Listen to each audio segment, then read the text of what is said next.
Hello all, இன்றைக்கி ஒரு new launch பார்க்கலாம். இது பார்த்திங்கன்னா பிஸ்தாச்சியோ ப்ரௌனி. இதில் வந்துட்டு இந்த 3 ஃபில்லிங்ஸ் நம்ம கொடுக்க போகிறோம்.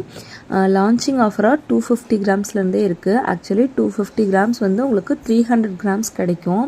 ஃபஸ்ட்டு வந்து பிஸ்தாச்சியோ க்ரீம் போட்டுக்கலாம். இந்த க்ரீம் ஒரு லேயர் கொடுத்ததுக்கப்புறமா மில்க் சாக்லேட் இருக்கு இல்லையா, அதை மெல்ட் பண்ணி எடுத்து வச்சுருக்கேன்.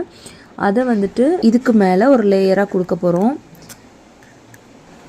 பிஸ்தா பிடிக்கும் அப்படின்றவங்களுக்கு இது வந்து ஒரு செம ட்ரீட்டாக இருக்கும். பிஸ்தாச்சியோ க்ரீம் அண்ட் மில்க் சாக்லேட், உள்ளுக்குள்ளே ப்ரௌனி, இதெல்லாம் சேர்ந்து சாப்பிடும்போது ரொம்ப டேஸ்ட்டாக இருக்கும். ஒரு ட்ரையல் பார்க்கணும் அப்படின்னு நினைக்கிறவங்களுக்காக தான் ஃபஸ்ட்டு வந்து 250 கிராம்ஸில் லான்ச் பண்ணியிருக்கோம். ஃபைனலாக ஒயிட் சாக்லேட்டில் பிஸ்தா க்ரீம் ஆட் பண்ணி ஒரு டெக்கரேஷன் கொடுத்தாச்சு. இதோட வெயிட் 300 கிராம்ஸ். ப்ரைஸ் பார்த்திங்கன்னா 369 ருபீஸ். ஃப்ரீ ஷிப்பிங் கிடைக்கும். ஒரு ட்ரீம் கேக் சாப்பிட்ற ஃபீல் இருக்கும். ரொம்ப டேஸ்ட்டாக இருக்கும். ட்ரை பண்ணி பாருங்கள். தேங்க்யூ.